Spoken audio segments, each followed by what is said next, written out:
Welcome back to Absolutely the Best Podcast, a work in progress. I am Zach, and with me today are my good friends, George and Michael. Hey. With only 2 Y chromosomes between them, as far as I know. I don't know how many Y chromosomes I have. You know, I haven't counted. I might have more than one, I suppose. This is Series 3, Episode 5, and today we are discussing Alien 3 from May 22nd, 1992. After we discuss the movie, we will figure out where to place it in our AVPCU movie ranking in our mission to figure out which one is absolutely the best. As a reminder, we assume the listener has seen the movie before, and of course, there will be spoilers. One more note up top. If the next few episodes are a bit lackluster and edited badly, I blame it on Metroid Prime 4 because what little free time I have, I've been putting into that game. It's pretty great. That's Alien adjacent, so. It is. It is very much so. And if you don't know, look it up. On movie memories, I should go last, I think, today, just because I think I have it leading into something. So if you don't mind, why don't you go first or I will pick? I can go first because I have next to no memory of when I first saw this movie. I was going to say the same thing, so go ahead, George. No, you go. That was my my movie memory. Wow. Okay. Do you need more time? No, not really. I mean, I remember blowing through Alien and Aliens and rewatching Alien and Aliens. I remember as a kid seeing the advertisements for Alien 3. I remember seeing it and going, "Oh, cool. Bishop's like a human being." Oh, did they give that away in the trailer? I don't remember. No, I meant after I watched it. Oh, okay. Yeah.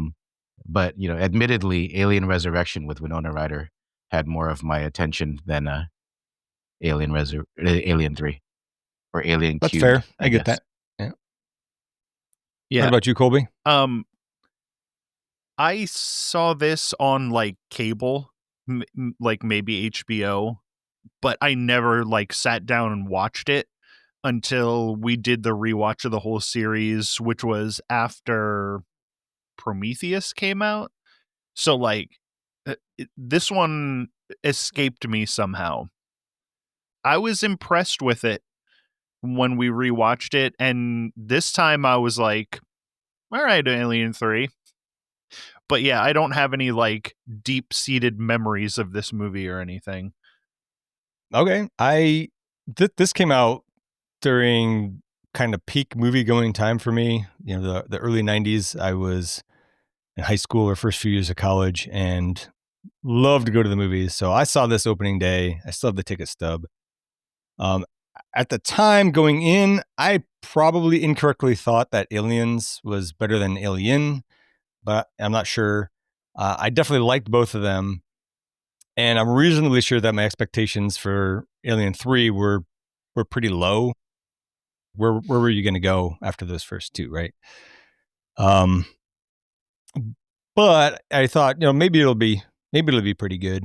Not better than Alien or Aliens, I didn't think. But I remember seeing it and being surprised that it was a pretty good movie. And I've rewatched it many times since then. Probably not in 15 years or so until recently.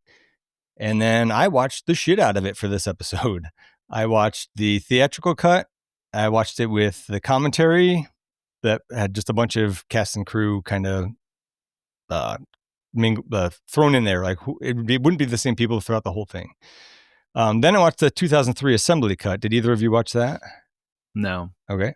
All right. I will fill you in. I swear I'd watched that before, but after watching it this time, I don't think I had actually. Maybe I'd just seen a lot of the deleted scenes are just pieces that they took out of the assembly cut. So I think that's probably what I saw before. That assembly cut, by the way, from what I can gather, it's the theatrical cut mostly with some of the other stuff that Fincher had originally submitted to be the theatrical cut. And then the studio was like, no. And I'm not sure if they forced him to make changes or he quit at that point and they made the changes. But they asked him to do a director's cut in 2003 and he properly told them to fuck off. And so somebody took his notes and the deleted scenes and kind of put this together. And it's pretty good for having being for being that's how it was put together. I like it. I don't think it's better than the theatrical cut, but there's a few things here and there that I do appreciate more. It is interesting to see also how pieces that were removed from the assembly cut and the reshoots, how that led to the theatrical cut. I think for the most part, it was the right call. But there were a bunch of totally different scripts before that. It was more like an Aliens 2 script, like a sequel to Aliens with colonial marines and all that.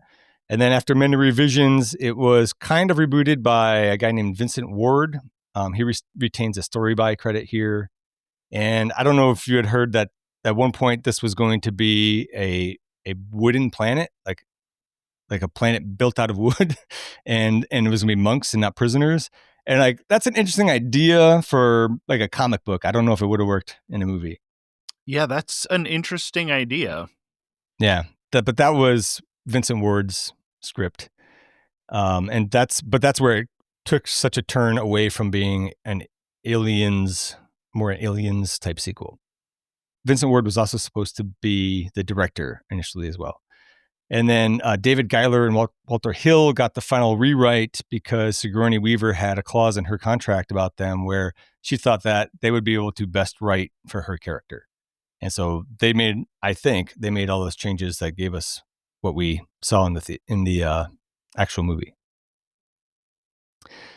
Then I also watched the assembly cut with the commentary, which is mostly the same commentary as the theatrical cut, except for in the parts that are different. So that was interesting. So I watched it 4 times for this. You weren't kidding about watching the shit out of it. Yeah, that's a lot of times. Didn't mind it. I like this movie. So that takes us to the credits. It was, as I just said, written by David Giler and Walter Hill, who we talked about them on Aliens as well. That's why Sigourney Weaver likes them. They had written Alien and at least part of Aliens. Did they write Alien?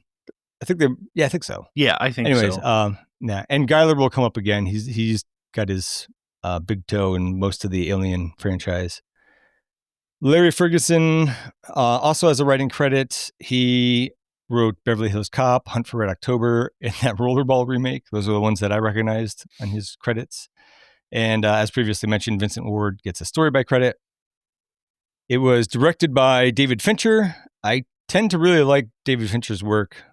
This was his first film. Mm-hmm. I didn't know that. He had just done, I think, music videos before that. So this was his first film, and then he followed that up with Seven, The Game, which is the only one of his movies that I've seen that I don't really like. Fight Club, Panic Room, Zodiac, Benjamin Button, not great, still pretty good. Social Network, also not great, but pretty good.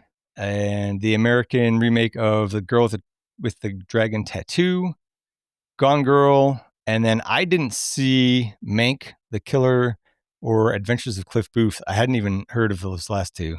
Well, The Killer could be anything. That's a pretty generic name. But fun fact, he wanted Gary Oldman for this movie, but they couldn't work it out. Not sure which role, but I'm guessing the Warden would probably have been a good fit. Yeah. Seems like a Gary Oldman kind of character. I mean, anything would have been better if it had Gary Oldman in it.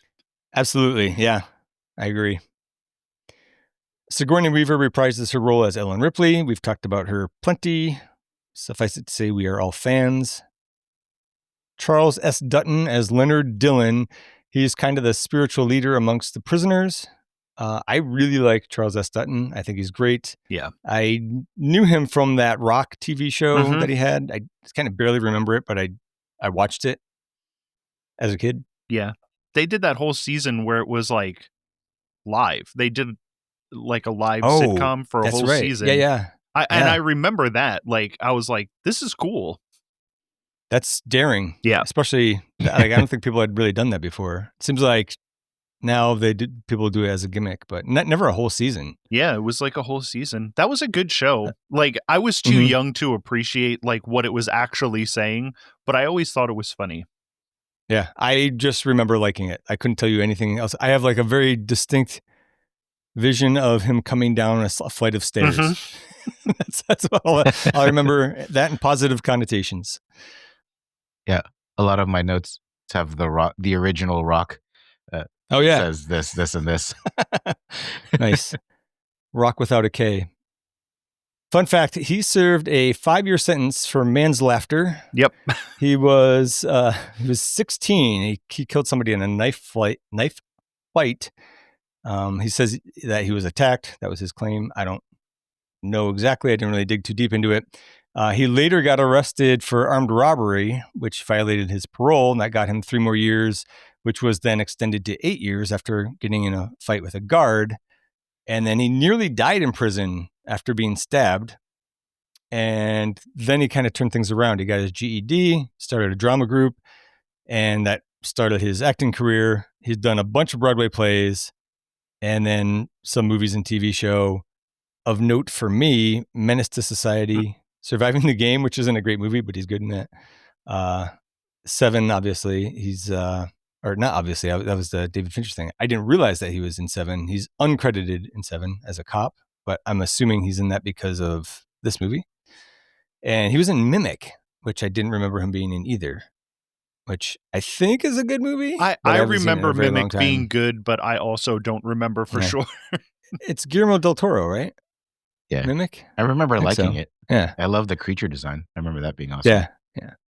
Oh, he also got a Saturn Award nomination for Best Supporting Actor for this movie, which I didn't know that there was going to be any kind of award for this movie. There was actually a bunch.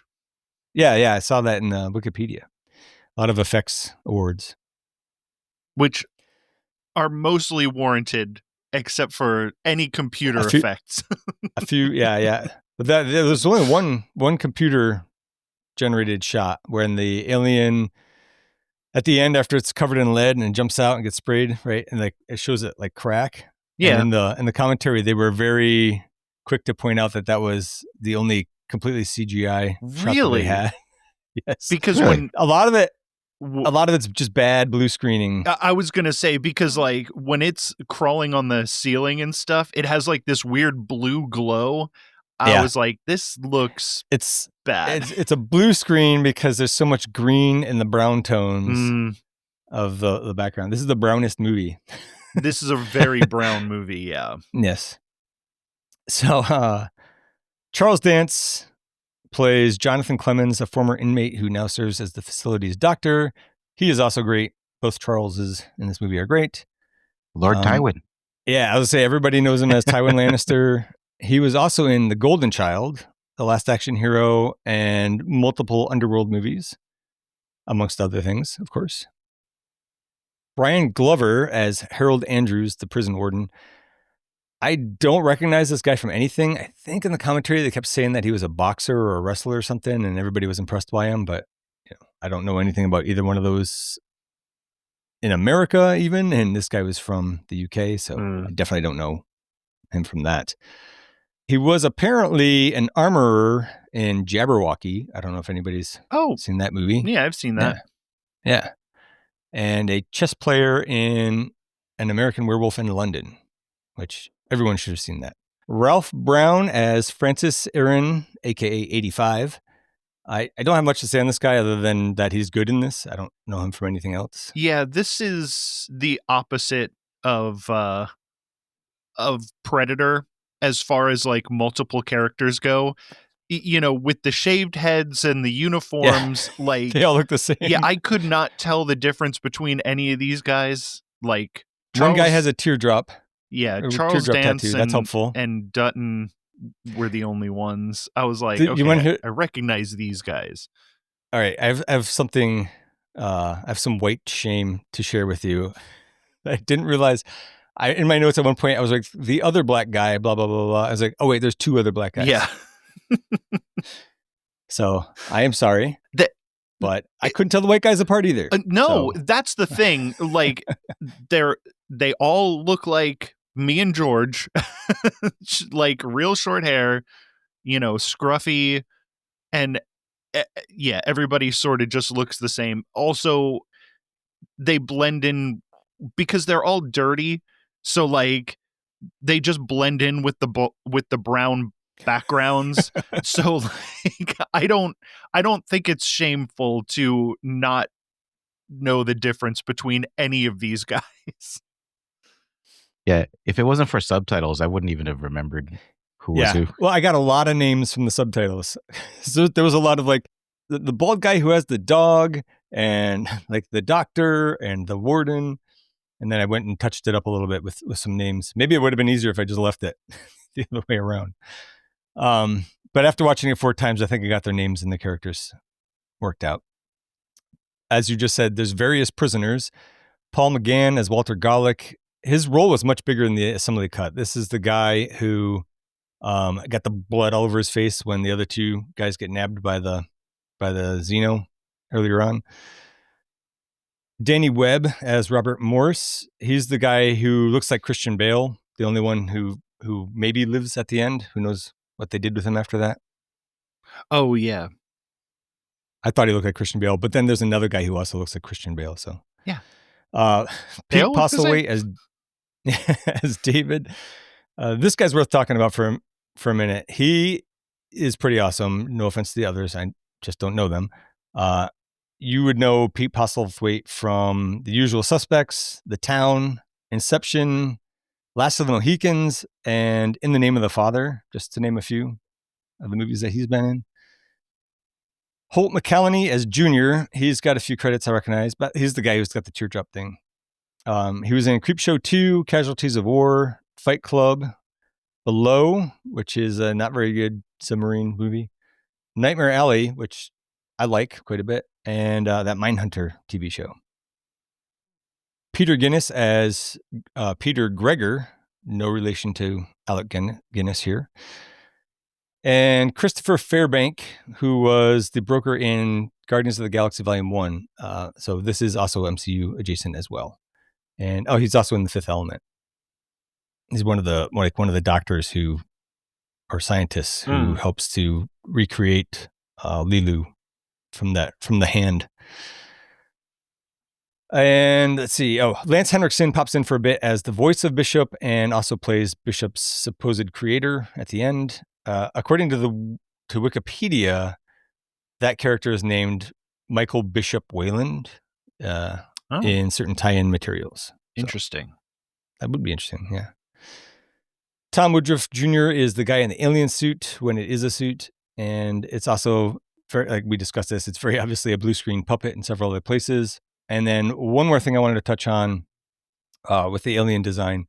Stan Winston was too busy, so he put 2 of his guys on it. That's Tom Woodruff, the guy in the suit, and Alec Gillis. Fincher had asked Geiger to work on it as well, but Geiger was like, I built this alien in my basement, and it's too heavy for me to move, so send your guys over to make molds of it. And 20th Century Fox was just like, yeah, no thanks, we got it. And I think that was kind of the last straw for Giger.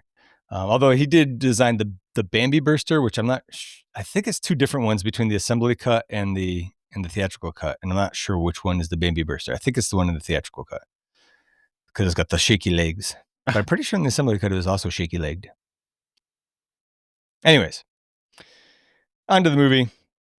It picks up right where Aliens left off. Ripley, Newton Hicks in cryosleep, and then something goes wrong. You can see a facehugger egg I guess it's in the ship, and then their cryotubes get moved to the EEV, right?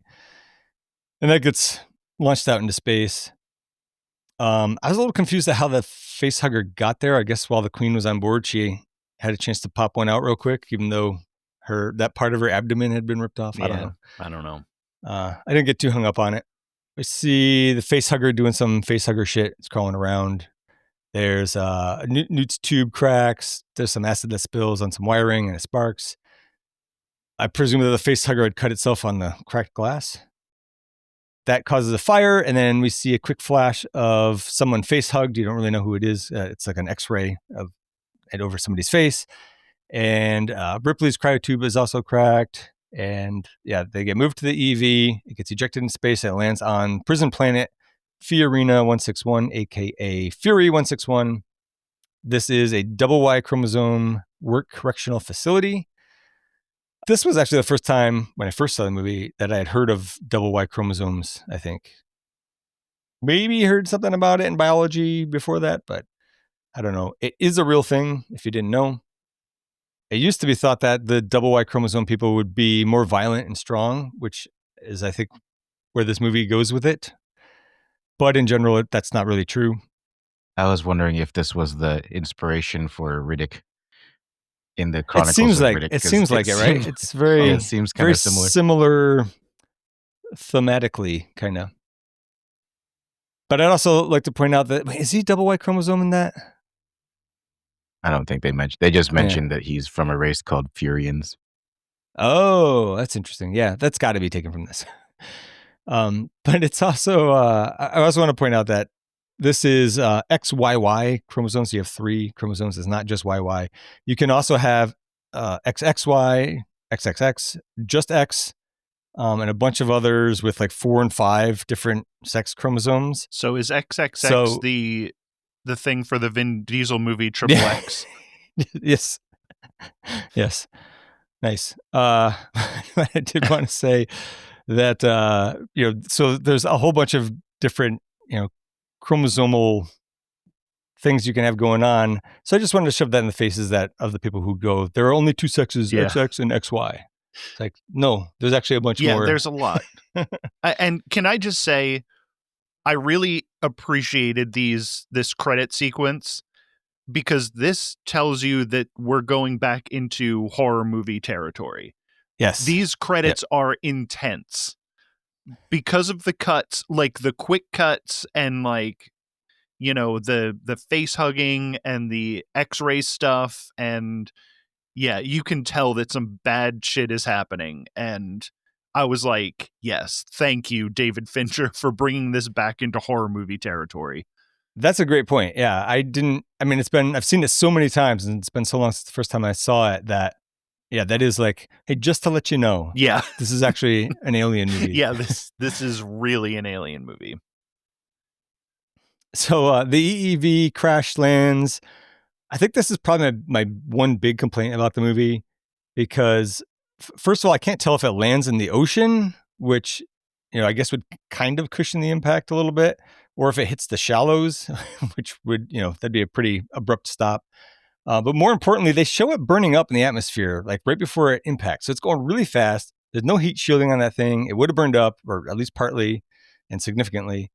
And if it had hit the ocean or the land at that speed, everyone inside would have been immediately liquefied on compact and then vaporized by the resulting explosion, because it would have been like a Hiroshima-sized explosion from that hitting.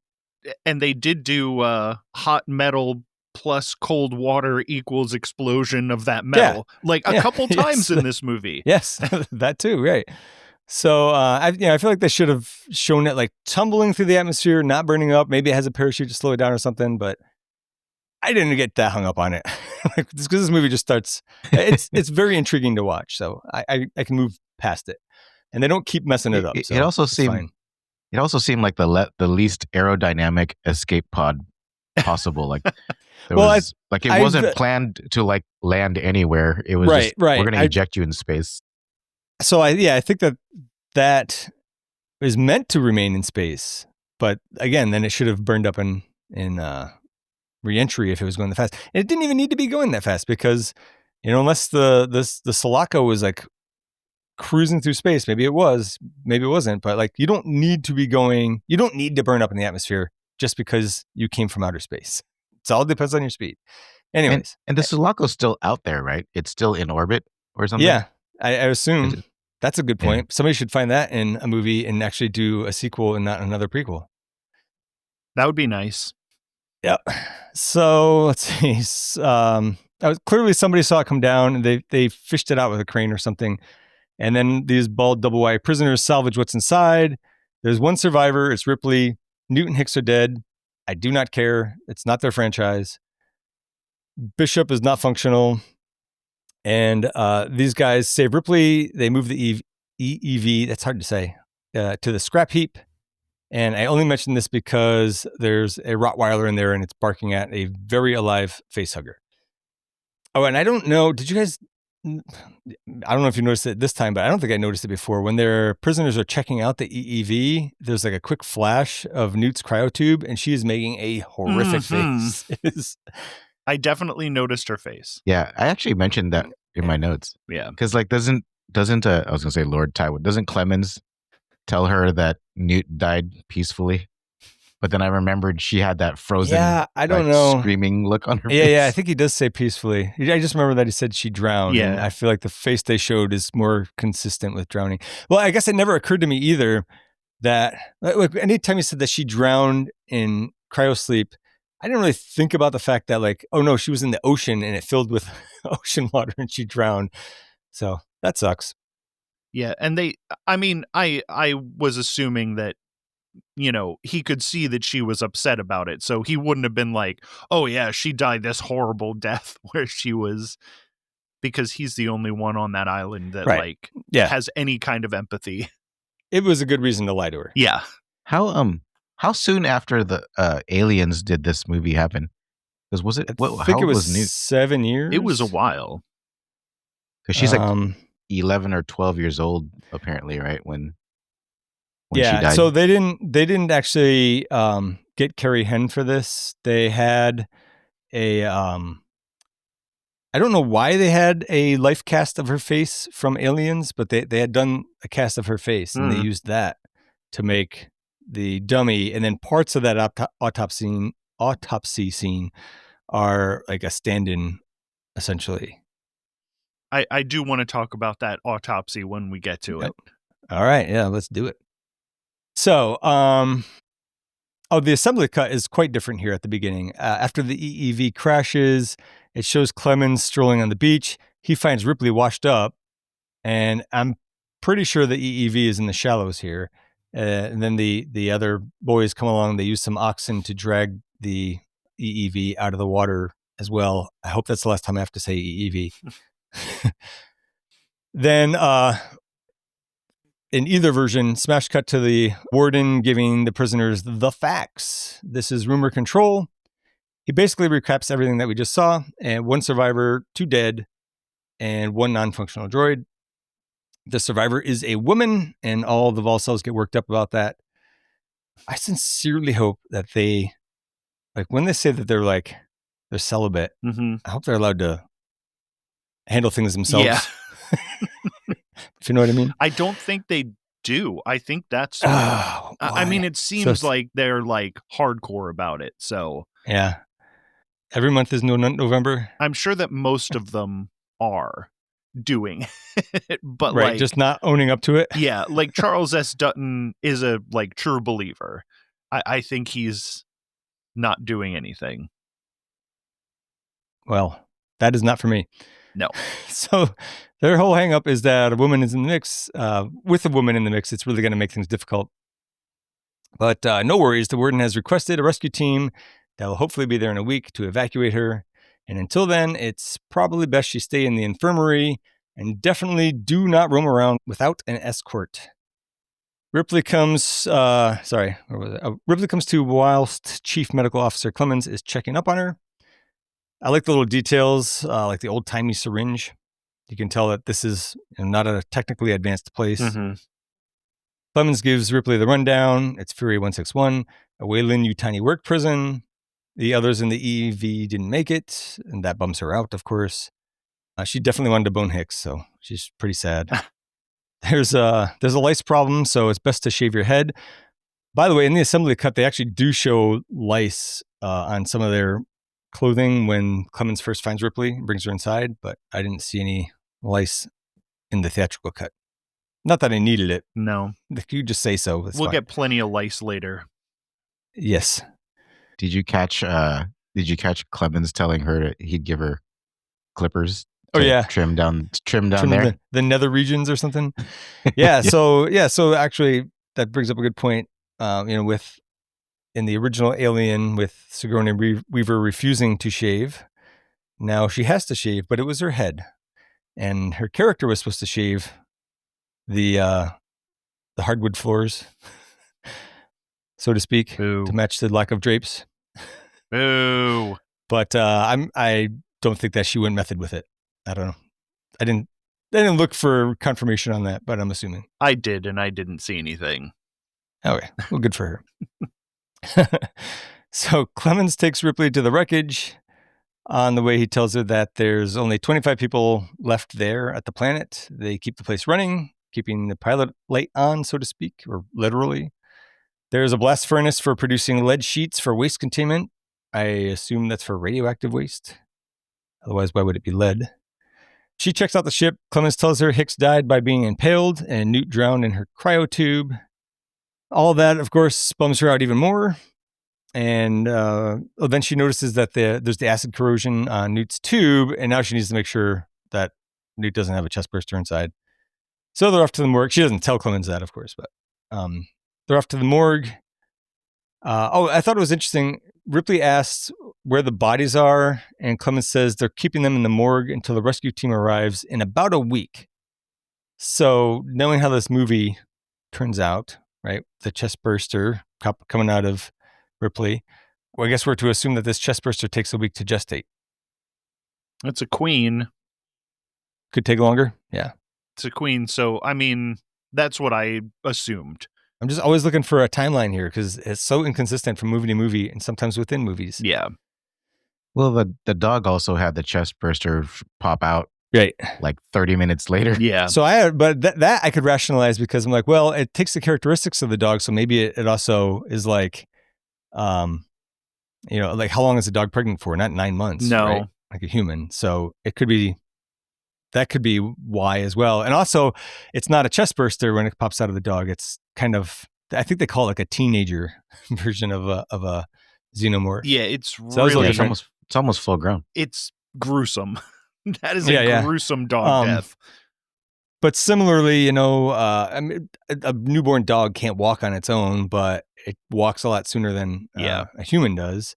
And I think this is where I think they should have stuck. I'm jumping ahead a little bit, but I think that's where they should have stuck with the ox. In the assembly cut, the chest burster comes out of an ox. It's a dead ox. They find it dead. I presume it died after the.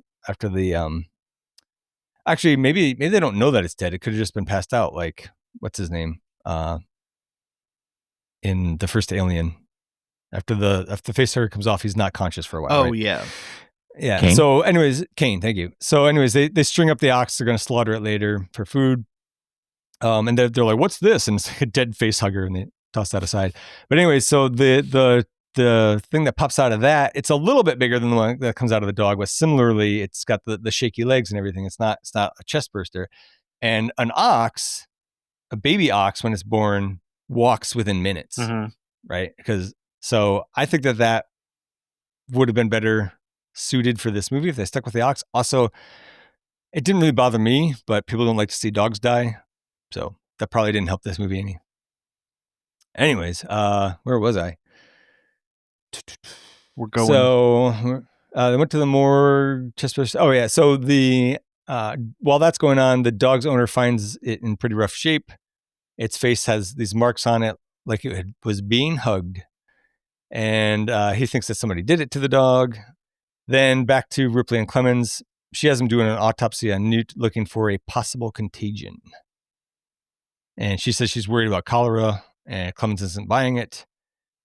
And then I have some notes, but I will let Colby go first on this. Oh, no. I think Fincher did a great job with this because I was expecting because I didn't remember this from the last time I watched it. It was years ago since I've seen this. And I was expecting like close up autopsy, guts and gore and stuff. But I think it's directed really well, and I think it's acted really well because you can see in their faces that this is unpleasant. It's good sound design because it's gross, like cracking. That was my note. but like it's not, close-ups in on the rib cage cracking, and it's just a lot of like implied gore. But I think it works a lot better because it would either be too gross or too fake looking. But there's a lot of stuff like that in this movie where it's like we're not going all in. We're going in just enough to show that it's like bad, but we're not like Saw levels of gore showing things happening. Right. Yeah. So I think this was a very well directed scene. Yeah, I agree 100% on that. And it's a lot. It's all in their faces and in the sound design. Like when he cracks her chest, that is a horrible noise. Yeah, it's really bad. So anyways, Newt definitely just drowned. Then Andrews and 85 show up wanting to know what's going on. Ripley wants to cremate the bodies. And Charles Dance wins me over a little bit here with his bit about, we should probably do what Lieutenant Ripley says and incinerate these bodies just in case. You don't want an outbreak of cholera. So he's taking her side on that. I also don't like the way Andrews comes in and it's the way that he says double Y-chromos. It just sounds like a slur. So they fire up the furnace, they roast them bodies. And in the assembly cut, this part is intercut with the two guys stringing up the dead ox to be butchered. And in the commentary, they explained why they switched from the ox. In the commentary, they said that they thought the ox was too slow and lumbering to be threatening. So maybe an alien that came out of it would also be slow and lumbering. And like, yeah, okay, but I don't know. I think they overthought that one. I think it would have been fine. Yeah, I think it would have been fine. I just pictured a bunch of those guys that like taunt the bulls during the running of the bulls in Spain, and they probably... That's a bull, not an ox. Oxen are actually pretty docile. Oh, okay. All right, never mind. But if maybe they should have had a bull instead of an ox. That would have been an idea. Yes. So while that was going on, in the theatrical version, the doggo has his chest burster scene. I do like that the xenomorph runs on all fours because it came from a dog. It kind of hurts the effects a bit, but it's a cool idea. Did anybody else go like, that's a really tiny hole for that thing to have come out of? I thought it was like ripped open, was it not? Ripped, it was, but it was like in half. It wasn't ripped in half. Or at least the version I saw, it was kind of a... Well, it was a much smaller hole. Well, I mean, how big is the hole that a baby comes out of? Right? Fair. So then Ripley gives in. She shaves her head. What else happens? In the assembly cut after that, there's a long scene in the dining hall about Gallic being gross and smelly.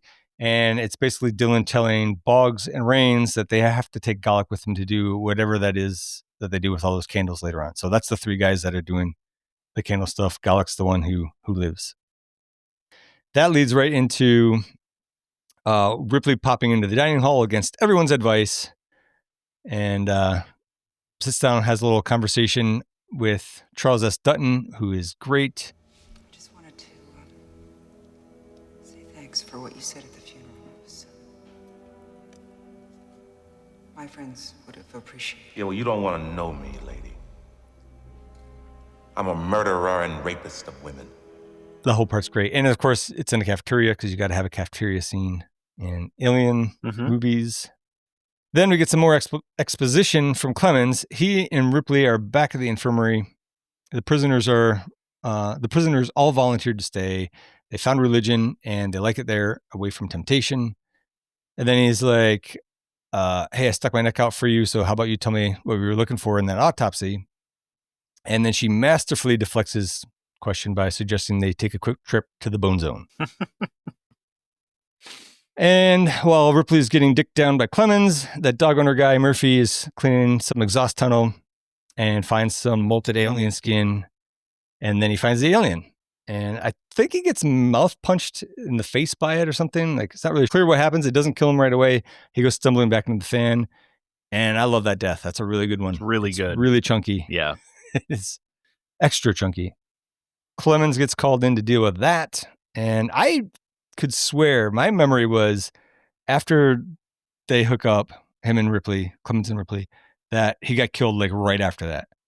But I was clearly wrong. Yeah, it's not too long. Not for a while yet. No. So while her slam piece is off to scoop together what was left of Murphy, Ripley sneaks off to check the flight recorder, but Clemens identifies Murphy's guts in record time and then goes to find Ripley. He asks her about the burn mark that he found in the exhaust tunnel. It looked a lot like the one that was on Newt's cryotube. And just as she's surely thinking she's going to have to look him again, he buzzes off to meet with the superintendent, giving her time to go search in the scrap heap to find Bishop to help with the flight recorder. I know that 85 isn't that smart, but that superintendent also is not the brightest bulb out of all the law enforcement officers. They just didn't get a look at his personnel report, so they just don't know how low his IQ is. Right. Well, 85 might be the smartest one there. We don't know. That's true. Because I was like, there was a really big gaping hole with like that weird acid burn. Like they should have. They should be more curious. It was interesting. Yeah. Speaking of 85, though, I really like that they get into it later. Some of the convicts stuck a peek at his personnel file. 85 is his IQ. That's just like the perfect number. 85 is like, he's not stupid, but he's not that smart. Yeah. Like, and it's a believable number, right? My God, if it was 6'7", I would have just shot. I would have punched my laptop. Well, yeah. Well, I'm not gonna go there. Anyways, where was I? She finds the flight recorder. She finds what's left of Bishop to help her with the flight recorder. And then she's confronted by a few inmates on her way out of the junkyard. And then Rock steps in, Dylan steps in to re-educate his brothers with a lead pipe. Mm-hmm. It's a uncomfortable scene leading into a cool scene. Yeah, it's really bad, but also I was like, yeah, this scene needed to happen. Like, you're on a prison planet. It's the first woman that these guys have seen in decades, maybe. Yeah. And I'm like, shit, yeah, this had to happen. It didn't go that far. So like, thankfully, it was, I think, again, they did it just about perfectly. For something like this that you don't want to see, but in a movie like this, you had to.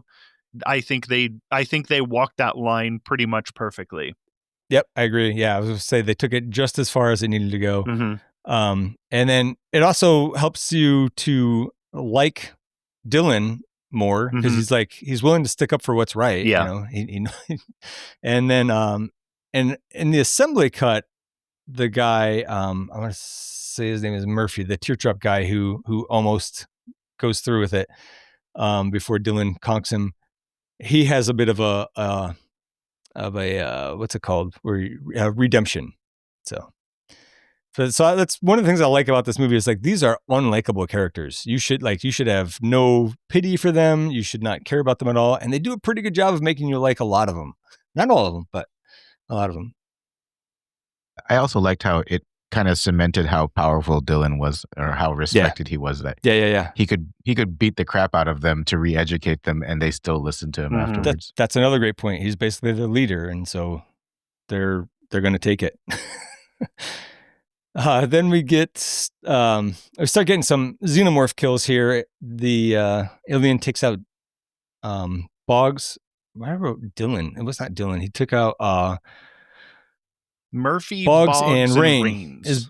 It was Boggs and Rains, and spares Gallic, who runs away covered in blood from the others. This scene, I was like, yes, this is how you react to seeing this xenomorph. Like, too many times in horror movies, in alien movies even, everybody is like, oh, whatever, you gotta fight it. These guys are just like, no hesitation. It's just like, run and get out of here. And they don't make it, but like, yeah, this is what you do when you see a xenomorph. When Gallix and Boggs run for it, did they accidentally just run in a circle? Yes. Because they run into... Okay. I just wanted to make sure I watched that right. Well, I was trying to figure out what they were even doing with all those candles. And it sounded like they were trying to leave a trail to follow back. Mm-hmm. I'm like, do you need to put them that close together? I don't know. Doesn't really matter. Ripley finds a nice quiet place to bring a cum-soaked Bishop back to some semblance of life. And it's like coming out of his eye. Oh, The eye is so gross. I was like focused in on it. It was such a good special effect. Yes, I was going to say, I love that they went with animatronics here instead of like in Alien, where she has to hook Ash back up, and they very clearly cut the camera to him like sticking his head through a table. That's really bad. Yeah. So this worked. I loved it. It was great. Yeah, I was the same way because I was like, at first I was like, these things are supposed to be realistic. And like, even his blinking is wrong. The way his mouth moves is wrong. But then I was like, no, he's all torn up. So this is what it should things look are not like. Gonna be, things are not going to be working properly. You get a lot of leeway with the amount of damage that he's sustained. In the commentary here, one of the VFX guys said that Fincher wanted them to make it like when JFK got shot. I was like, oh. That was that bad? I don't know. Man. I'm imagining it was. I also love Bishop here. He is all fucked up. And the first thing he says when he sees Ripley is, "Oh, I like your new haircut." He's just, what a solid guy, right? He's got like almost nothing left of him. He's just there to compliment her and just be a nice guy. So he does. Doesn't he also say like, "My legs hurt"? Yes. Yeah. The first thing he says is, "My legs hurt," and then he looks at her and he's like, "It's good to see you." Oh, what a nice haircut. Can you edit this so that I say this right after you say the cum thing? And I'm gonna say, JFK was full of that much cum too. Just edit that in. So it sounds like I said it right away. I mean, even if I can't do that, that still works. Where was I? He probably was, actually. Oh, I gotta stop. So Bishop analyzes the flight record. I'm all sweaty now. He tells Ripley that there was an alien in the EEV, and of course the company knows, and they want the alien. Then he asks Ripley to do him a solid and disconnect him. I heard. Do me a favor. Disconnect me. I could be reworked, but I'll never be top of the line again. I'd rather be nothing. I love that line. That's pretty good. I think here Ripley has the appropriate amount of empathy as well. Like, he's just a robot, but also she was betrayed by one very terribly, right? So she's kind of got a thing against him, but you can tell she does feel a little bit bad for him, and she's, going to honor his wishes there. In the assembly cut, there's another scene intercut with this one where Gallic, he's still covered in blood, and he like goes to the mess hall and he's eating soup or something, and then some of the other prisoners capture him. And then that leads into the regular theatrical cut with Dylan and Clemens 85 and the warden bringing Gallic into whatever room that is they bring him into. He's stark raving mad. He says that he didn't kill Boggs and Rains. He says it was the dragon. And Ripley thinks that this is a good time to fill them in on the xenomorph. The warden seems doubtful, doesn't really believe her. And then Ripley puts it bluntly, since they have no weapons, they are fucked. And then Andrews declares that she be confined to the infirmary, where she and Clemens chat some more. He nonchalantly says that the company is coming to get her ASAP, which she, of course, thinks is suspicious. She knows what they're up to. And then he finally tells her how he ended up there. He was a morphine. God, I can't even talk. He was a morphine addict and a drunk, and he prescribed the wrong dose of painkiller, which caused 11 people to die. And then pretty much as soon as he's done with that, the alien pops by and kills him, which I thought was really unexpected the first time that I saw it. Yeah. I don't think I don't know what level of stardom he was even at then. I didn't think he was a big deal back then, but I didn't expect him to die. I think he's been big in the UK for a long time, but I don't think he was big around here. I think he's like one of those like theater guys, like Patrick Stewart was. Yeah, that would make sense. Was this before or after The Golden Child? After. Oh. The Golden Child was 80. So he was huge. That was a great movie. That's a great movie, but I don't think it was popular. I liked it. I wonder if it holds up. Well, it's AVPCU adjacent. So his death is really good too. It's like, oh yeah, again, just brutal enough that it's brutal, but not like crazy. I think So was the xenomorph just growing? Because he picked him up by the head and lifted him up, right? Oh yeah. Yeah. Well, I think it was already grown quite a bit anyways by the time Rains and Boggs got it. Mm-hmm. And I think it had already molted some before it had even knocked Murphy into the fan. Yeah, there is. Yeah, because he picks up the skin right before right. he gets knocked into the fan. Yes, and then he sees the hole, and he, of course, sticks his head in the hole, because why wouldn't you? Yeah, why wouldn't you? You see a hole, you got to stick something in it.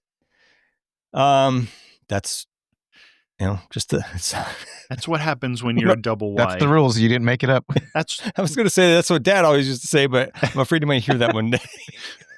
When you're a double Y-chromie, you... Double Y-chromie is a lot better than double Y-chromo, I think. It sounds less slurry. So let's see. It's also great foreshadowing when the xenomorph basically stares down Ripley and then it lets her live, and you don't know why. And I don't know if I thought this the first time I saw it, but I probably was just like, well, why did it let her live? Just because she's the protagonist of this movie? Like, that's stupid, right? So I could see somebody having that reaction, but you figure it out later on. Yeah, and this is probably the most iconic thing that happens in any alien movie is when that the picture of her like this and yes, the little mouth and snarling at her. Yeah. It's great. Yeah, Perfect. That's a good one. That's going to be a one frame guess the movie sometime. So it runs off with Clemens' body. Ripley runs in and interrupts the update Andrews is giving the prisoners about the recent death and the two missing guys. He doesn't know that they're dead. That's in the mess hall. And I forgot until right before it happens. She runs in yelling, "It's here!" And Andrews is like, "Stop your blathering!" And then the xenomorph reaches down to the ceiling and grabs him up. I love that scene. That's great. And then he's always like catching a ball or like playing with a ball, right? It grabs him up in the ceiling, all his blood comes out, and you see the ball drop and bounce a few times. That's a nice little touch. I like that. What's with the ceiling holes, by the way? They have all these ceiling holes for it to conveniently pop in and out of. I also did not understand what that guy was hoping to do when he was cleaning the blood up from underneath, and he just kept on I love that though. That's so great because after he just gets snatched up, all the blood comes down, and then it's like sometime later, and it's just the guy mopping it up. He's like looking in the hole. I remember seeing that. I remember seeing that in the theater with my buddy. We were laughing our asses off at that. That was good. So they come up with a plan to flush the alien out, trap it in an unused nuclear waste storage facility, and they're going to use this super flammable, kind of explosive liquid goop that they have gallons, huge drums of, a bunch of them. They're going to use that to chase the xenomorph into the chamber. I thought I had a problem with the name. They call it quinitracetylene, which is not a chemical, but it could be a trade name. So I'm like, all right, I can move on, no problem. That's a conference room name for you right there. Yes. We get a bit about how, this is where you learn about how 85 got his nickname. We already talked about that. And then they get to work setting up the trap, mopping the quinitracetylene around, placing flares and what have you. And Ripley's not feeling so great either. And in the assembly cut, this prep scene goes on quite a bit longer, and there's guys checking batteries to find a couple of working batteries. There's more mopping. You missed out on a lot of mopping if you didn't see the assembly cut. Man, I would have loved to have seen more mopping. so much mopping. Wait, was there a song in the background? Like a montage appropriate song? Like a shanty? Need a montage. Yeah, that would be better, yeah. So there's a little bit more there with Ripley and Dylan when he's like, you don't look okay.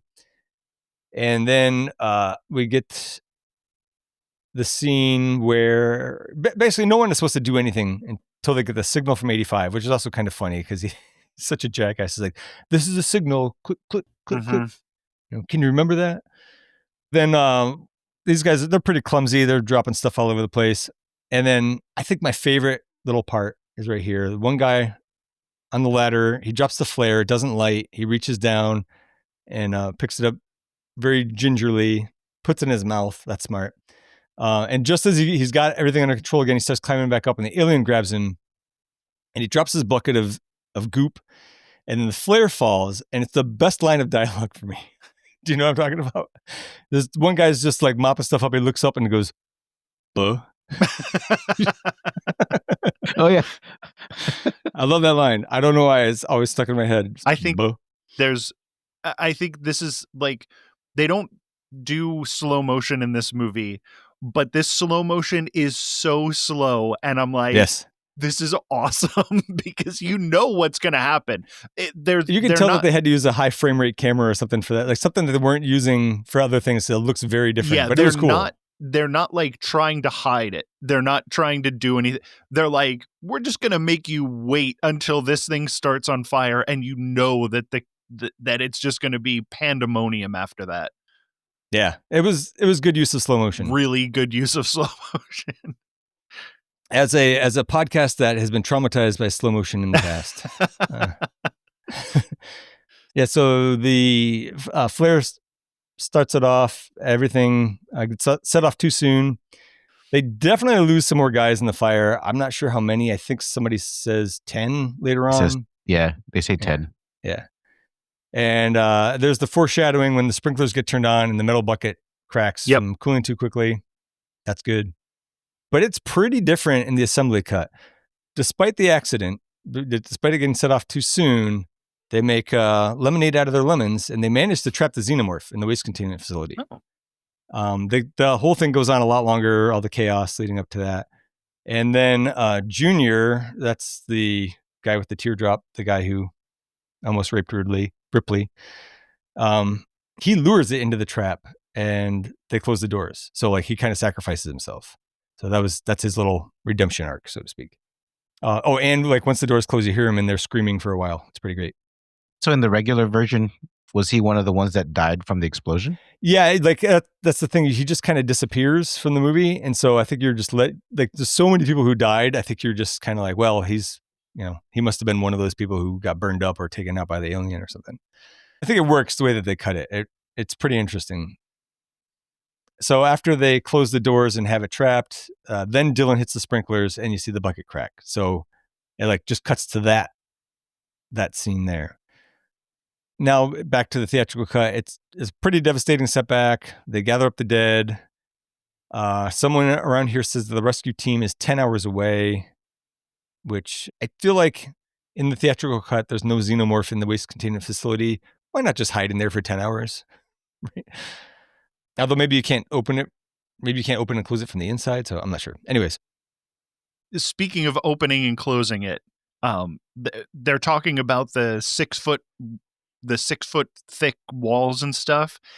And then when these doors open, you can see them like crappily like wobbling. Really? And I'm I didn't notice. I'm That's like, funny. We're doing a lot with these, crappy doors behind the 6 foot wall concrete. That's funny. I didn't catch that. In the assembly cut at this part, 85 and Ripley talk for a bit. He thinks that when the rescue team arrives in 4 to 6 days, they can go in with smart guns and kill it. And then she's like, what if they don't want to kill it? And he thinks that they're going to. Then Gallic begs Morse to let him loose. And because other people have seen the dragon, he's like, why should I be tied up? Clearly I didn't kill Boggs and Rain. Then Morse has mercy on him and lets him loose. And then Gallic just goes, I got to see it again, and knocks Morse out with, I don't know what, like a bedpan or something. Then it cuts back to 85 Ripley sending a message to Weyland Yutani that they trapped the xenomorph. They get a response that they are not to kill it.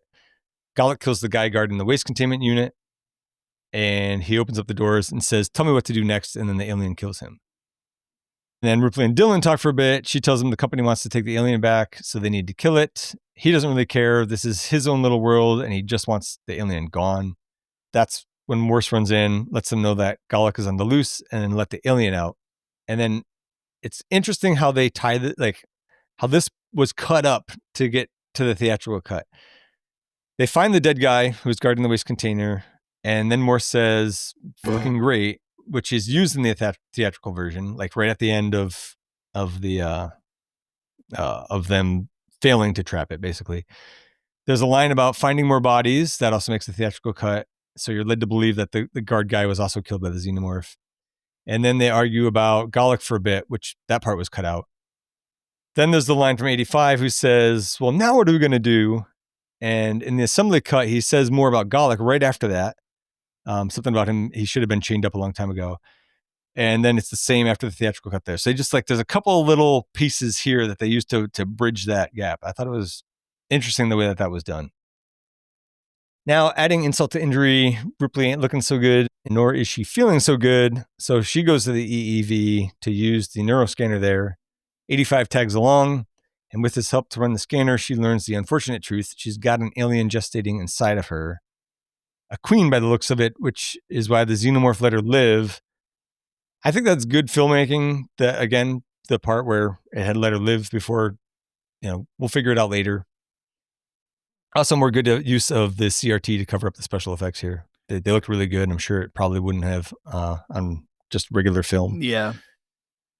I was unclear as how she knows it's a queen, but I was Googling it, and I guess you can see a little bit of a crown. They call it the skull crown, like forming like behind the rest of the head of it. Oh, yeah. Yeah. And if you look real hard and you or if you Google it, you'll find pictures where somebody has circled it. You can kind of see it. I wish they'd made that a little bit more clear. But I'd never realized this before, that on the poster, you guys are familiar with the poster, right? I kind of have it behind me a little bit. Really. Oh, it's just got it's got the chest burster, right? And you can see on that it's got the little skull crown. And so they kind of give it away on the poster, but obviously not, because it took me 30 years or whatever to notice. So I thought that was cool. It's kind of hidden in plain sight.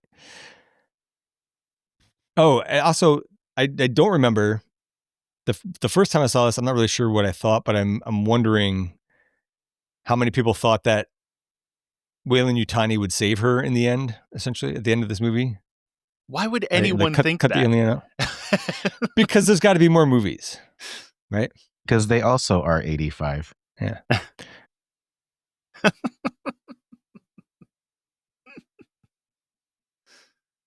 I like 85 in the scene. He's, got a bit of compassion for her. You kind of start to like him a little bit. That doesn't last too long, though, because he's going to help Ripley send a message to the rescue team, but she wants to tell them that the whole place is contaminated, hoping that they'll abandon the mission, and he refuses.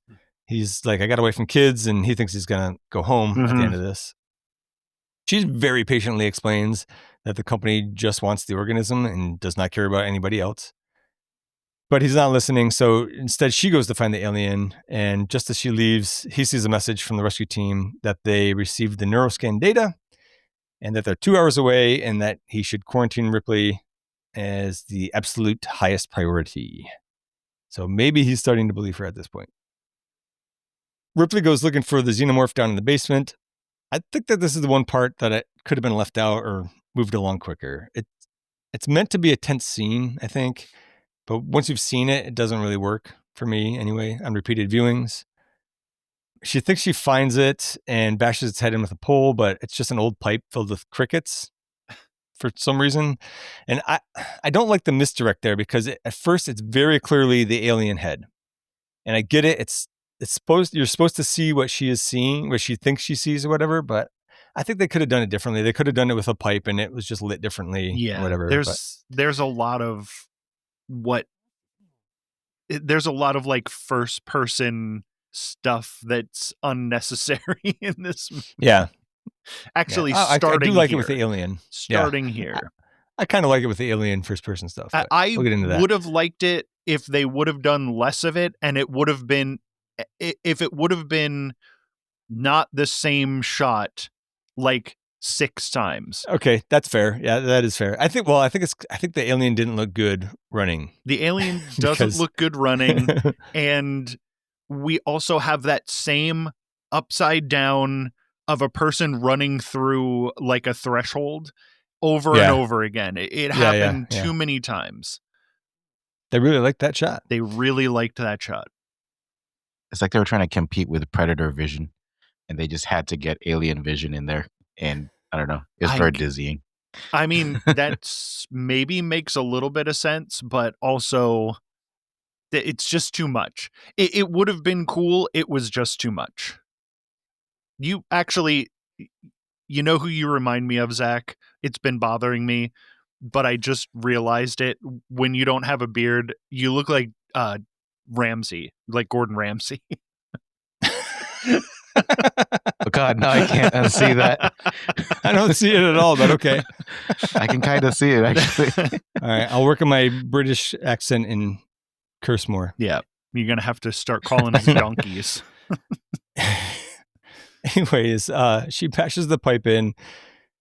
Then the xenomorph pops out of the shadows, but it leaves her alone. So she goes and tells Dylan that it won't kill her because she has the queen inside of her, and therefore she needs him to kill her. And this is a better moment of tension, I think, when she's waiting for him to swing the axe. She's just, holding on to the bars of the jail cell. Also, this is dumb, because she wants him to kill her, but who cares? Like, I think the alien would survive. She needs something like that lead, like that molten lead bath. Yeah. Totally. No, I agree. Also, I don't think anybody believed that he was going to kill her here either, but it works. I like it. So he swings wide. He tells her that he'll do it when it's absolutely necessary, but for now, they need as much help as they can get. And especially since the alien won't kill her, they can use that as leverage. Which makes another scene that we're coming up on make even less sense. Okay. That's it. All right. I'm curious about that. Because it explains something, like I finally figured something out much later, in my view, but maybe we're not talking about the same scene. Maybe not. So Dylan rallies the troops. He's pretty great here, talking about, you can die sitting on your ass or die fighting. Ripley underscores that the rescue team, air quotes, is not going to help them. When they first heard about this thing, it was crew expendable. The next time they sent in Marines, they were expendable too. What makes you think they're going to care about a bunch of lifers who found God at the ass end of space? She said that they'd probably kill them just for knowing about the alien too. Yeah. So the plan B is to lure it into the mold and drown it in hot lead. And then Dylan really lays it on here. You're all going to die. The only question is how you check out. Do you want it on your feet? On your fucking knees. Begging. I ain't much for begging. I love that whole thing. That's great. And they spend some time opening and closing all the right doors and firing up the lead works and stuff to set the trap. Of course, the plan goes into action before they're really ready. I thought it was kind of cool, alien POV chasing after the guys, but it is kind of the same shot over and over again. The plan mostly works. They end up shutting the doors to cut it off, to cut off the escape routes for it. And one or two other guys get taken out in the process. I feel like some of the kills here might have been edited down for an R rating. I'm not sure. It's not nothing, but I don't know. I feel like the director struck a deal to keep like that chunky fan death in. He cut down some of the other ones. So meanwhile, the rescue team arrives outside. Dylan saves this guy, Kevin, from the alien. It's really too late for him, though. And it's chasing after them into the mold. But whoever's operating the piston to seal off the mold jumps the gun and started it too soon. So now they only have a few minutes to lure it back in. There was another good death with a guy who almost made it through the door, but he gets nabbed at the last second. I like that. That was pretty cool. Another bit of chunky blood. I liked how the door came down like pretty fast, but then like his blood splattered on it. Didn't even make it outside. I don't think I caught that. That's pretty good. And then Ripley's having a bunch of chest pains. 85 meets the rescue team and tells them where to find Ripley. She's trying to poke and prod the alien back into the mold. And this is the part Is this the part you were talking about? Mm-hmm. Okay, you go first. Okay, so Dylan makes Ripley go. Mm-hmm. But I feel like she could have done the exact same thing, keeping the alien there, because she has the queen in her. Okay. She would have been better at keeping him there, and she would have gotten the molten lead bath, which is the thing that would have killed the queen. I think, sending Dylan up was the right way to do it. She didn't even question it. She's just like, all right, I'll go. And then I guess I'll kill myself later, which she said she wasn't going to do. So the whole thing was stupid. Okay, yeah, I'll give you that. I'll give you that one. That wasn't what I was talking about. To be fair, not that either one of them would have known it. The alien would have survived. The alien does survive the lead, right? But they're not. I don't think they would have been like, "What if it survives the lead?" Yeah. So, anyways, but right before that, to get the alien back into the mold, I never realized before that when Dylan tries to drag Ripley away, the alien starts going after them because it's trying to save Ripley, and that's how they lure her back into the mold. Because I was always confused by that. I was like, why is it following them? Because she goes, "It's working," or he says it's working, or something like that. And so they just, he keeps like dragging her. So that was pretty cool. Okay, that I didn't catch that. I must have only watched it once instead of 4 times. What's wrong with you? It's funny because I caught that, and I agree with Michael with Colby about the whole like she should have just stayed there, and I don't disagree. The rock would have saved. Yeah, I don't disagree, but she doesn't. She climbs out. Dylan also tries to climb out, and then the alien starts climbing out, so he stays down.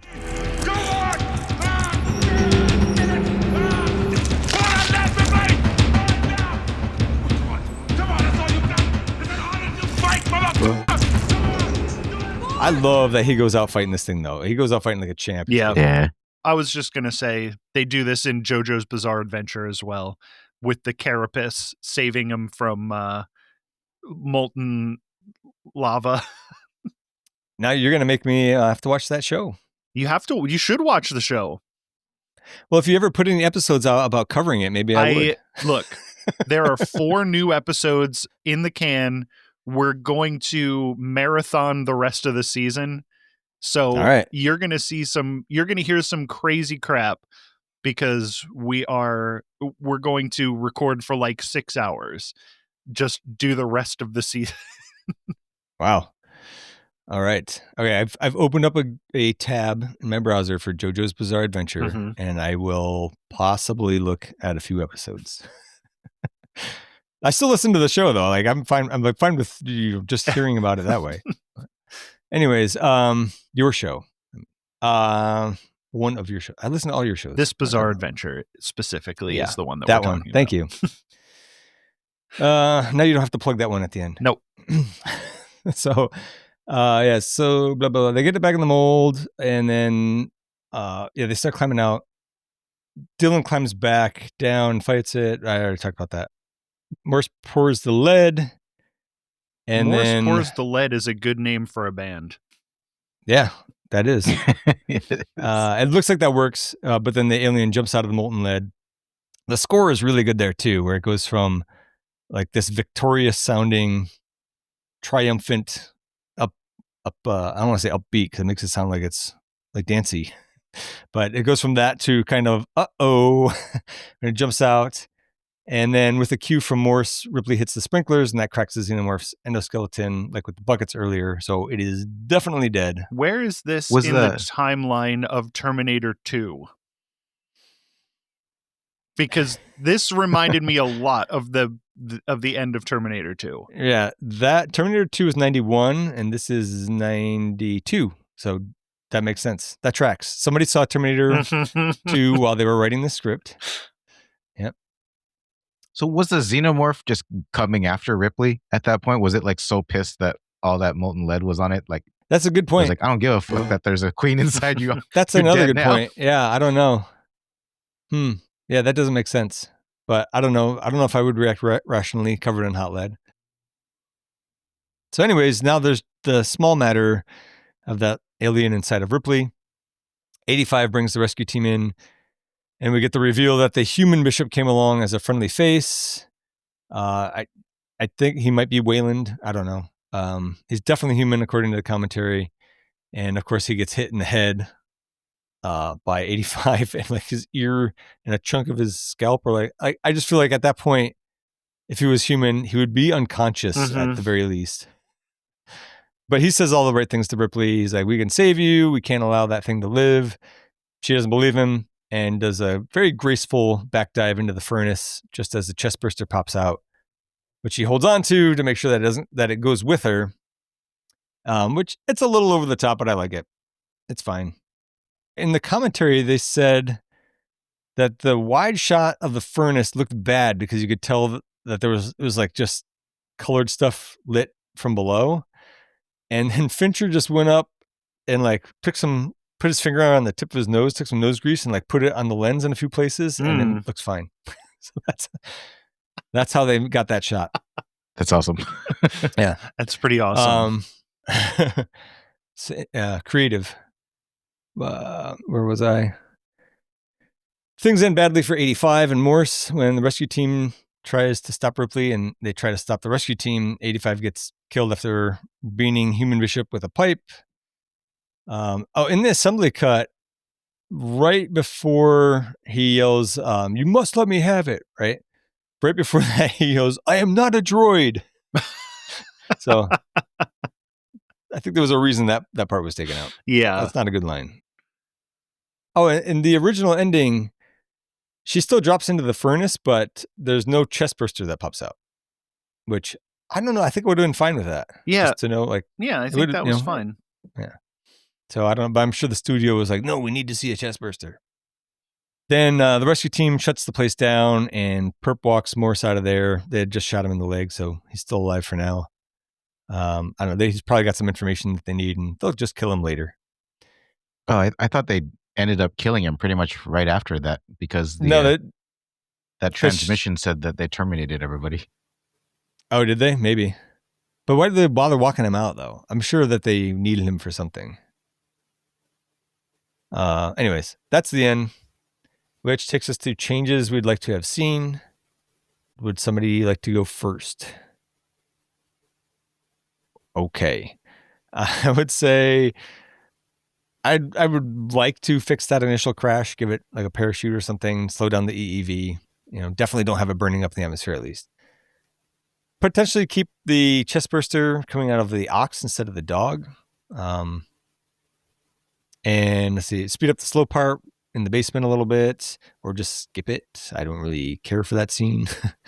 I mean, she already knows it's not going to kill her, right? And, she could maybe she could actually find it. She tries to attack it and then knocks her down. And then she's like, okay, I better try to ask Dylan to kill me. That might have freed up enough time to leave the thing in with Gallic, where they had actually trapped the xenomorph and then it lets him out. But I don't think the movie suffered from missing that either, though. I would like to see an unrated cut if the kills were made less gruesome for this. That would be pretty cool. And if you could do some kind of good George Lucasing to fix the blue screening on the Alien, I think that would be my top fix right there. Just it really does not look good. And then last one is not necessarily a change I'd like to see here, but I wish that they would do more with alien variants, like how it came out of a dog or an ox here, and it's different. I wish they would do more with that in other movies or the TV show, maybe. Like what other weird ass xenomorphs would you get with like an elephant or a giraffe or something? Or what? How about we just find out what happens if an eyeball goes into a sheep corpse and then. Isn't that so much more interesting? Yeah, way more interesting. You don't like eyeballs sculpting a sheep? All right. Anybody else have changes? My changes are minimal, and they start at the ending. I think this movie is like really good. I think it's nice and tense. I think it's shot really well. I think the kills are kind of perfect. I think it's that last scene that they could do a little bit with. Again, with the blue screening of the alien, it looks terrible. You can just have the guys running and then have the alien snatch them up. Give them that one first person shot, and you can have a chase kill that way, but you don't have to keep doing it. You can have that alien pop out of anywhere and just grab guys while they're running. And when it's the guy in the suit, it looks good. Yeah. It looks really good. The suit looks really good. It can be 7 frames, and that's all you need. Yep. And then just, I would have changed the ending to get Ripley to stay down there. Maybe Dylan lives, or maybe, he's the one that, I just think it was dumb that he sent her away knowing that she has to die because she has this queen in her. That something about that really bothered me, that, knowing that she had to die and just not doing it there. So you meant a young Gordon Ramsay, right?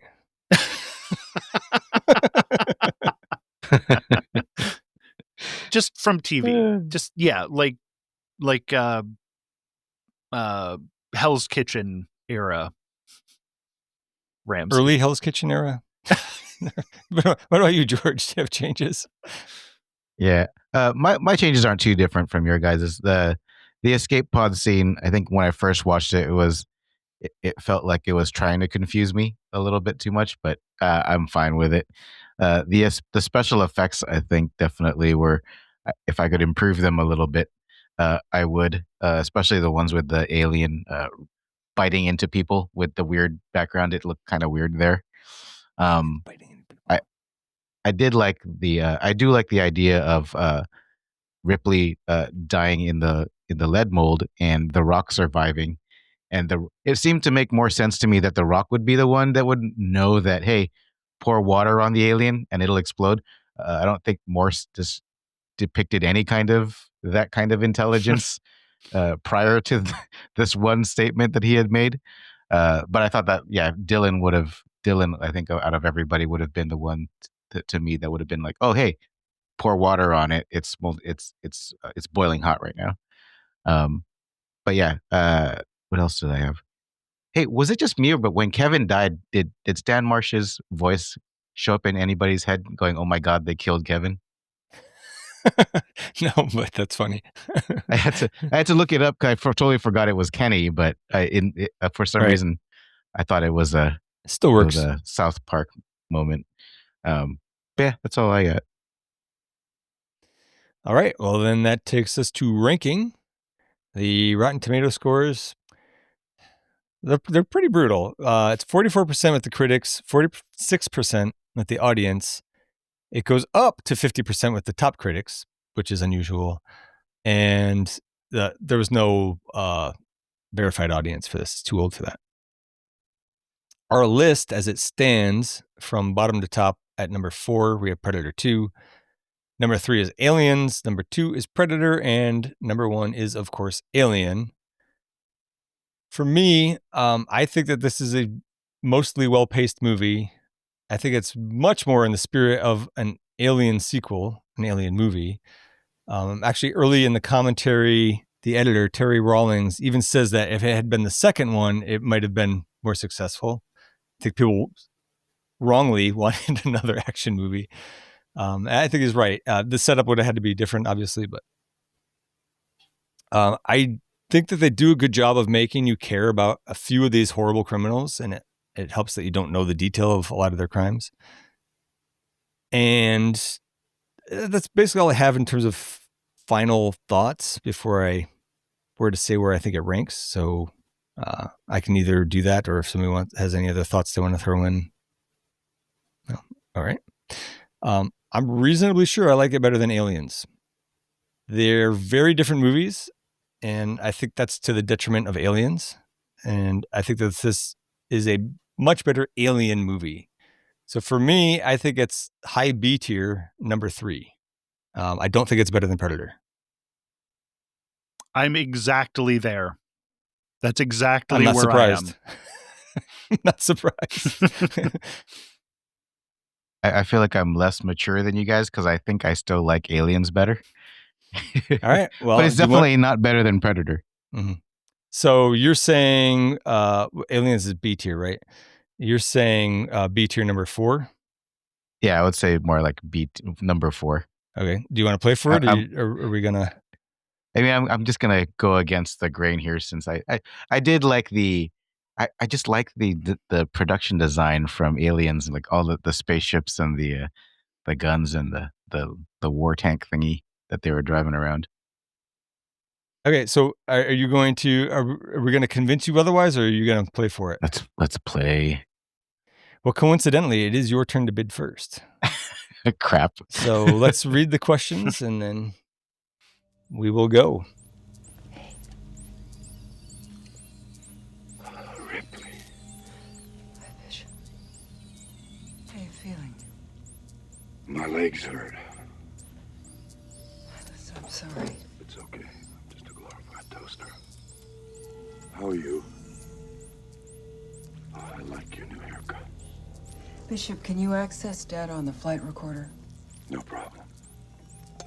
Ah, crap. I think I only know one. Okay, so you're bidding 1? Yep. Okay, I'm pretty sure on 2 of these, Colby. I'm also pretty sure on 2. Is it green and orange? It is the pentagram. Yeah. The pentagram. And the chicken leg?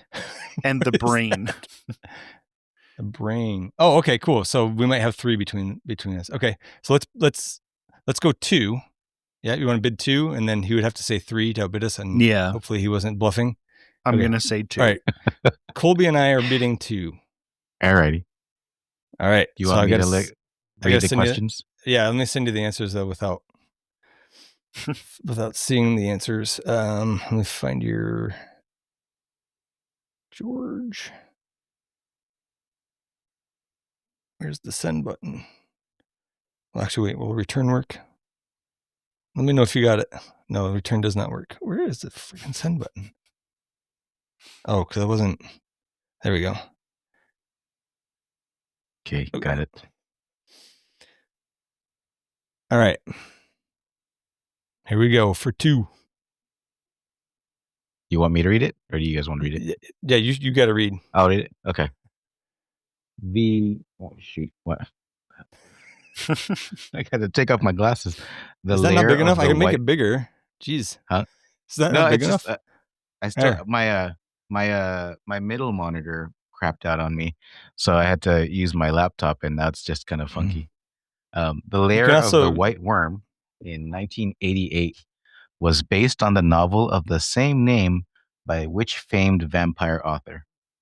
All right. This is not our guess. I'm discussing with Colby. I think it's Bram Stoker. Yeah. Is that? Yeah. Okay. I can't hear you. Is that your final answer? Yes. Yes. Damn it. Yeah, you're right. All right. Sweet. It is. All right. So you're one up. Who played the Grand High Witch in The Witches in 1990?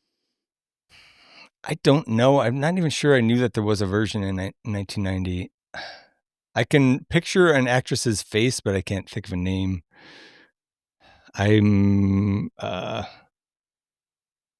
I'll go with Bette Midler.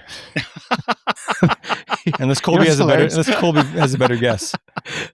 I was going to say Elvira, so it doesn't matter. I actually had Bette Midler as my guess on that one too, but we're both wrong. It is Angelica Houston. Ah, yes, that's who I was picturing. I couldn't think of her name. Oh, wow. Houston, yeah. So maybe I have seen that. Okay. All right. The 2005 sequel followed the further, or what 2005 sequel followed the further exploits of the Firefly family? Okay. The only reason I'm not sure on this is because they're calling it a sequel when they're talking about a movie as a sequel to a TV show, and also it kind of bookends the TV show. But it is Serenity. Actually, you're wrong. I actually thought that's that was the answer too, because that was my guess. Okay. This one says The Devil's Rejects, which director Rob Zombie yes. followed up The with Firefly. 2019. Oh, right. This is horror, not Wrong sci-fi. Firefly. Or is sci-fi included in this? Okay, yeah. No, I think it's okay. just I would have been wrong though. That is correct, because 2005 I think is when Serenity. Because I had to think about that. Hang on, maybe Serenity was later than that. No, it's 2005. Okay, so I'm not stupid.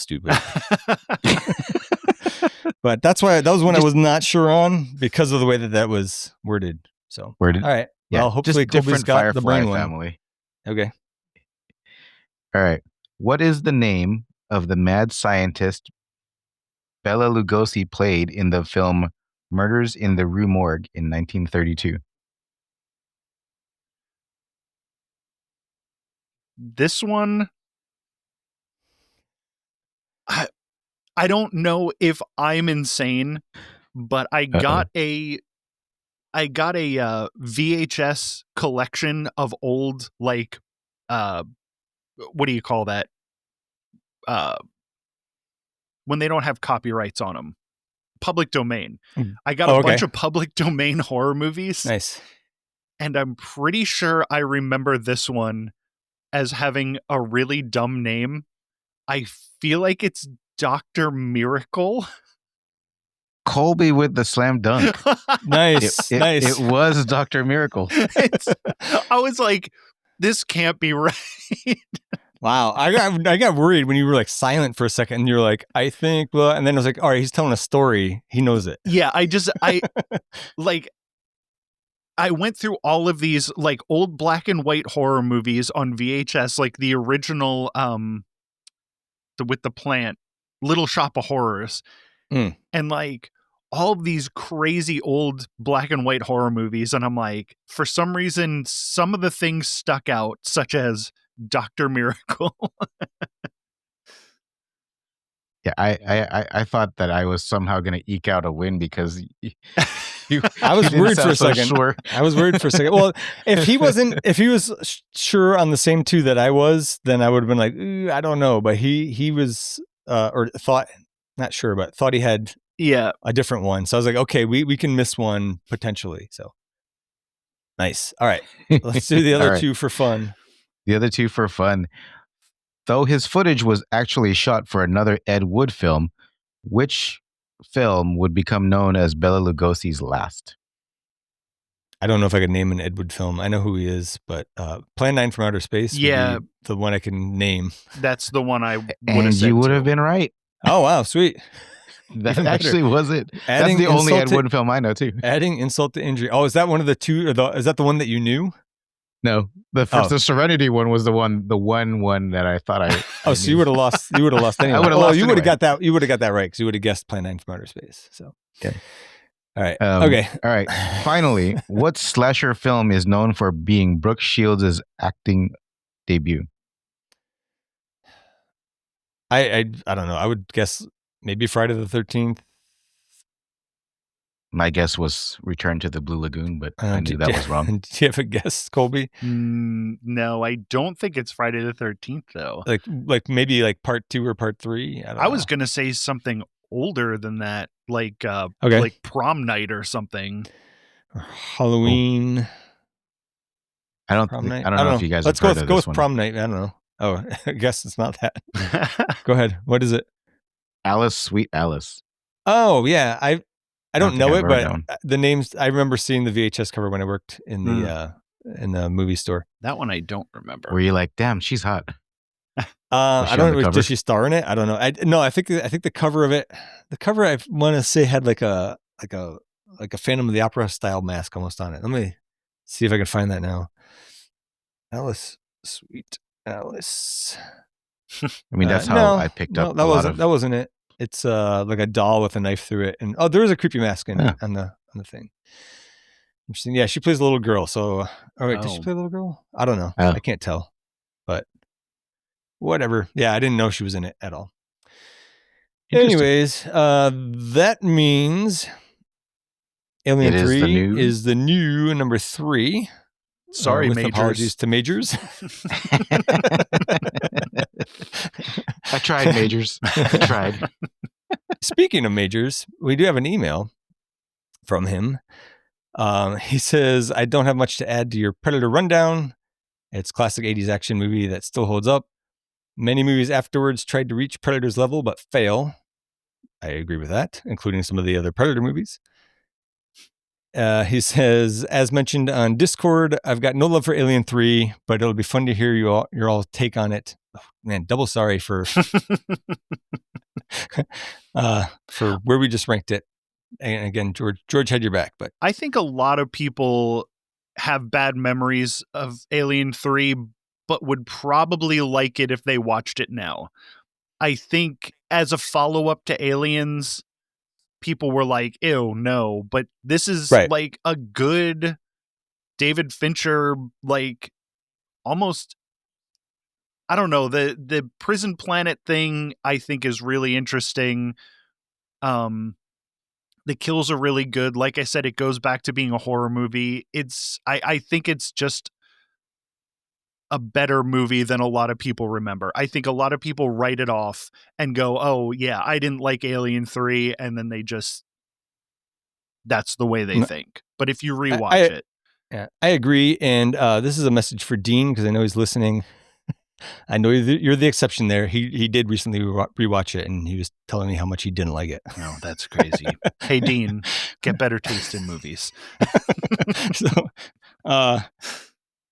So Major's email, he responds to us about when we wondered aloud what he thinks of Alien Earth, what Majors thinks of Alien Earth. And he said that a buddy and he binge watched it, and they had some fun with it. He says it's definitely TV grade Aliens. The early episodes with gun-toting search and rescue teams was odd and seemed disjointed. I would definitely agree there. Didn't care much for the kid hybrids, but that might be the intent of the director. I don't know if that was the intent. He did enjoy Morrow and Kirsch, the actors that played them and their roles. Hard to agree there. Those are the only saving graces. But he's on team Eyeball Alien. And he says that for a free watch with only 8 episodes, he can't complain. And because we like grades, he says C- maybe. So I think that's at least a measured review from Majors. I can understand that. I do not get the people who think that this is a fantastic show. But that's it for Alien 3. Next up for Series 3 will be Alien Resurrection from November 26th, 1997. Colby, besides JoJo's Bizarre Adventure, where can people find you? Besides this Bizarre Adventure, which I'm is so the name sorry. of the Yes, podcast. I messed that up. Well, maybe you should plug it again.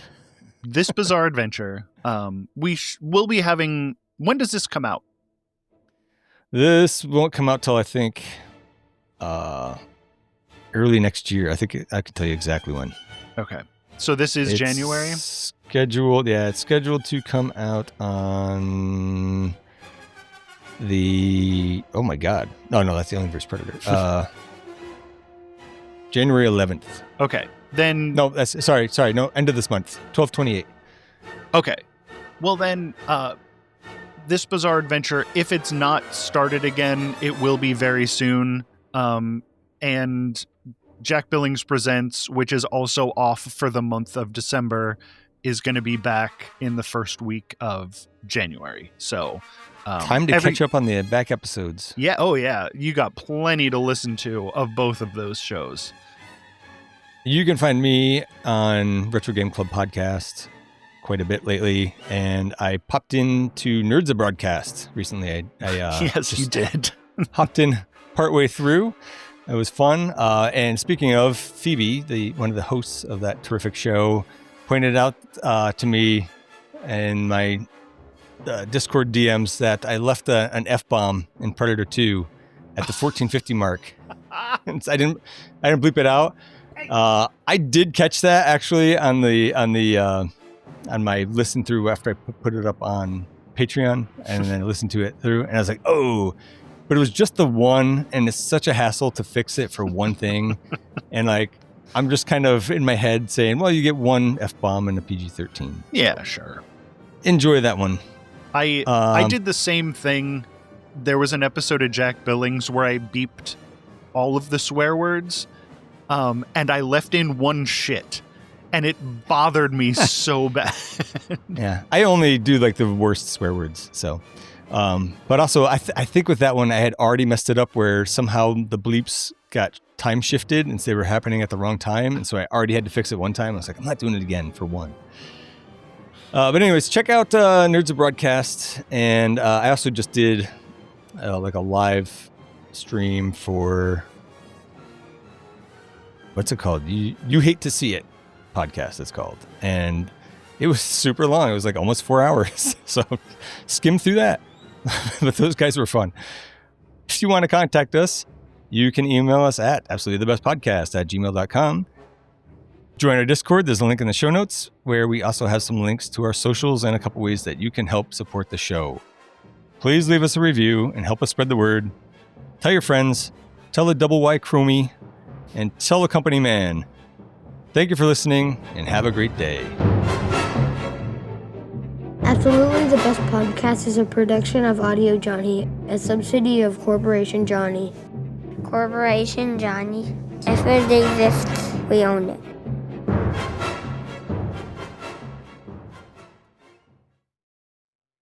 Let's get through Alien Earth Episode 5. I was not looking forward to rewatching this, even though it is the quote-unquote good episode. I made a little bit more of an effort to be more organized to talk about it, but I don't like it. It's not good. It's if it had been good, I would forgive the fact that it's a flashback. It's a flashback episode in the middle of a television series that is a prequel, and I just don't know why you can't just continue a story. So it's 17 days from Earth on whatever the ship is that they started off on. They got a couple of Kane situations on their hands, people with face huggers. I thought it was kind of funny that the one guy tried to cut the face hugger off and it just ate through the captain's neck and it killed him. And I had a complaint that they had him on this table, right? I'm like, how come it didn't eat through the table? But you figure out later on, I only caught on the second watch when I had to pay more attention. What? That they found him laying in some room, and that's where he tried to cut it off, and there's a hole in the floor there. Oh, so it's a good show now. I think the name of the ship is the Nostrum No. Good one. I keep coming up with these jokes while you're talking, and then I don't want to interrupt you with my terrible. Oh, you should interrupt me. You should interrupt me. I talk too much. That is pretty good. No. I will say that it's probably a bad omen if you don't like episode 5 because it doesn't get better. Yeah, it's absolutely worse from here on out. I was, everybody's like, oh yeah, episode 5, not great, but it's better than it has been. And then like, sure, but also still really bad. It's so unfortunately bad. The best one. Yeah. I think so. I think episode 1. Maybe it's like the series. Maybe it's like the series of movies. The first one's the best, and then it just gets worse from there. Although not worse because we had 3 better than 2. That's right. As a fact. It's a set in this is stone science. This isn't feelings. That's right. I did have a laugh because we were giving them grief in Alien for wearing like the little oxygen mask for their personal protection, and they're not doing anything at all in this movie. I did notice, I watched Alien 3 and then I took a nap and then I watched this and I'm like, man, just like Alien had a bunch of like things in episode 1, Alien 3 had a lot of stuff in this episode. Like there was a lot of Alien 3 ripoff stuff, like the first person alien view, following people through doors that were closing. That's right. All of it. Yeah. I was just like, why are you doing the movies but worse? How did we sync that up? That was perfect. It was pretty perfect. So you could already be tired of that and then have to deal with it. Yep. So for plot purposes, there's some line about the spaceship is now a missile and it's headed towards Earth. Everybody always forgets about burning up on reentry. Like Doesn't matter. I mean, I guess the ship's pretty big. It might still hit, but like, I don't know. That I wouldn't worry too much about it being a missile. You're going to be dead. No well, it has what. 6-foot concrete walls. Oh, was that a detail? I didn't catch that. Oh, no, it doesn't.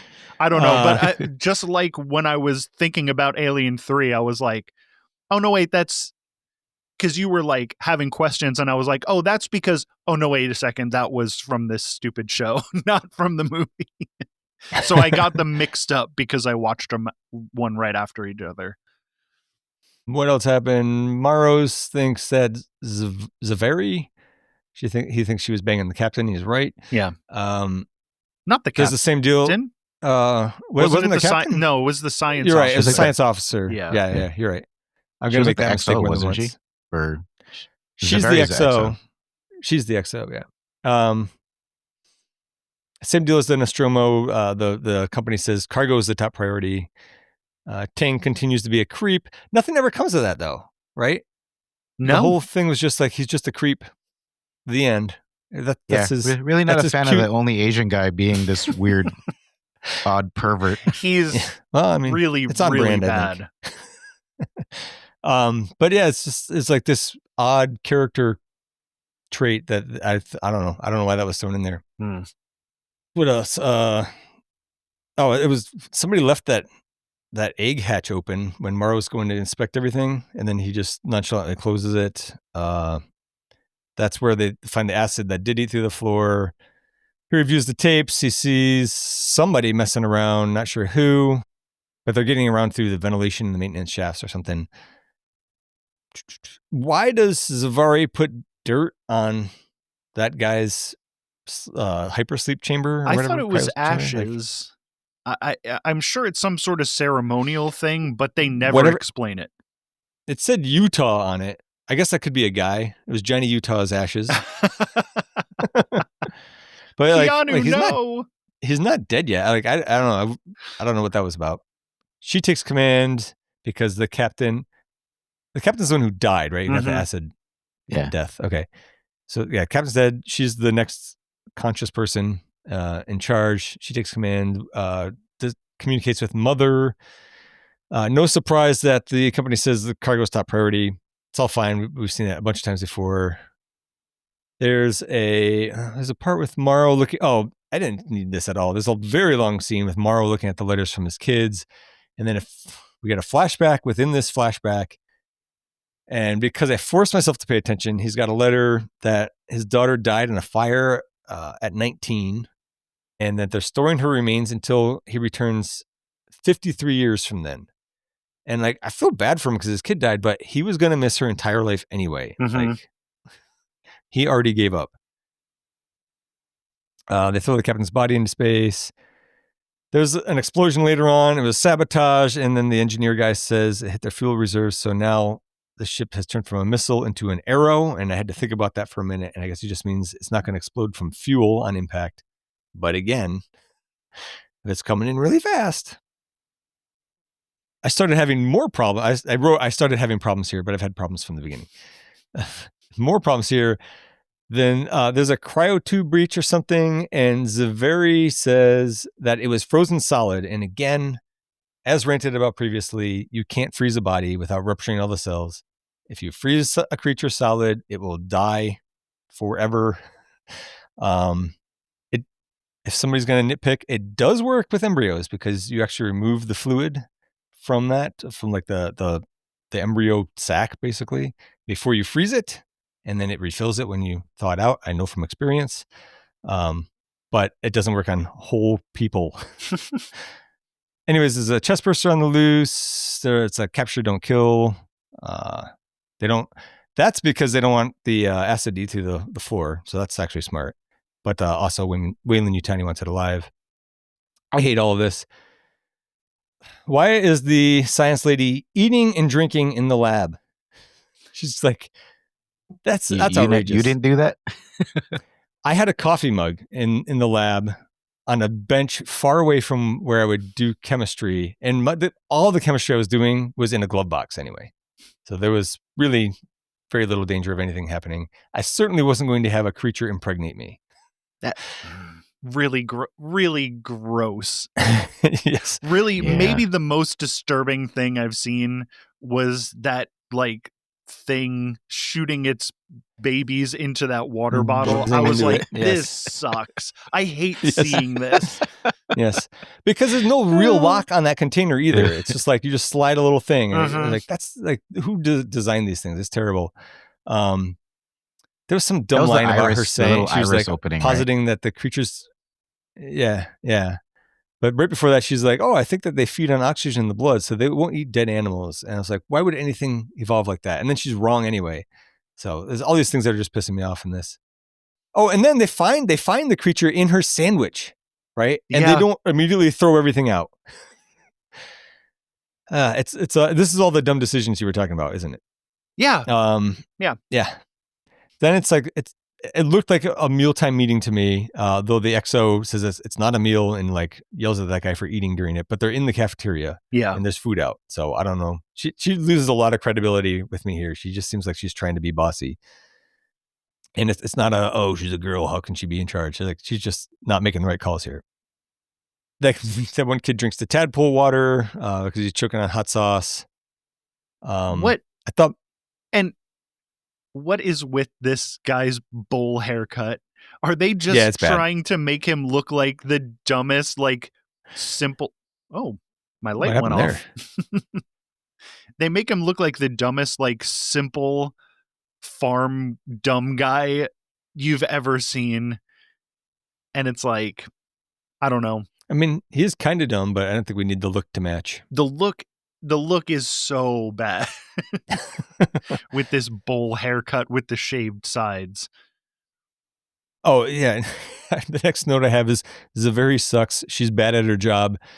She just asks the biology lady. She's like, are you the one who sabotaged the ship? And she's like, no. She's like, okay, good, because I need your help. It's like, that was enough. Just take your word for it? I don't know. And then continuity gripe. The kid is complaining later about getting docked 1/16 of a share for eating a little bit of lo mein, right? And I don't know why. I don't know why I do this to myself. But he also says lao mein. But I went back and I checked. He's eating fried rice. It's not lo mein. There's not a noodle to be found. You backtracked just to confirm? Yep. Because I feel like I would have noticed lo mein. It's good. Anyways, right after that, he pukes blood. He passes out, and then later they cut him open, and they say he's got 6 ticks inside of him. And I guess they're like tick-like creatures or whatever. And they try to remove them. That releases some toxic gas, and then they got 2 more people down. I'm assuming that they're dead. They're definitely dead now because the ship crashed, right? Yeah. And then it turns out that someone's faking being in hypersleep, which Tang helps Morrow to figure out. But it seems like Tang just knew about it. So why didn't he just say something sooner? He like played this game. It was like almost like The Usual Suspects with Kevin Spacey, like trying to lead him to the answer, right? Although he gives him the actual answer. Also, if somebody was faking hypersleep, wouldn't the computer report an error or something? Like, I don't know. I feel like, is he just laying there for 23 hours a day? And still, is there no cameras on? Because Morrow's looking through the camera, right? Like, is there no camera on the cryo sleep pods?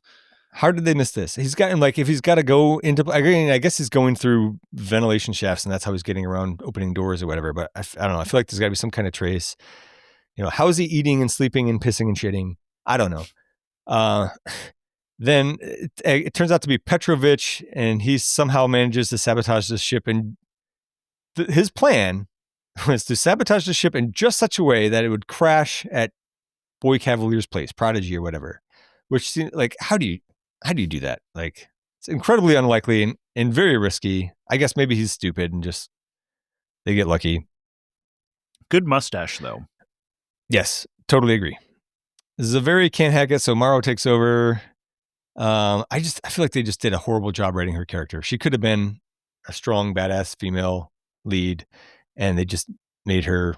Like, in the end, she just basically gives up. She's like, runs off. This episode, bad writing for all of these characters. It made me like Morrow less. Yeah. Just like the way they tried to make him like badass, no nonsense like Ripley, but instead they just made him heartless dickhead. It sucks. Yeah. Yes. Oh, at one point, like those tick things go into a dead body. Nothing ever comes of that. I feel like they set up a bunch of things and then crash this spaceship. Zaveri is face to face with the xenomorph. She pulls a gun and knocks her down, and then the gun disappears. Just nowhere to be found. Not that it would have been smart to shoot at it, but and then she out jogs it, and that's where your POV scene, I think. Mm-hmm. And I wrote, coincidentally, since this is after the discussion of Alien 3, I noticed the xenomorph. This was different. I noticed it ran on all fours a lot as well. Then that old engineering dude gets the eyeball monster in him. I think that's important for later because it explains something that I had a gripe about, but it's still dumb. We don't need it. Was it communicating with the alien when it was trying to... Exactly. That was my very next... I was like, does sound? It speak xenomorph? I don't... like. Yeah. It's so dumb. It also looks disgusting. Yes. So it calls the xenomorph in. And I was like, okay, I guess they're going to team up. But then it attacks the xenomorph and it bites its neck.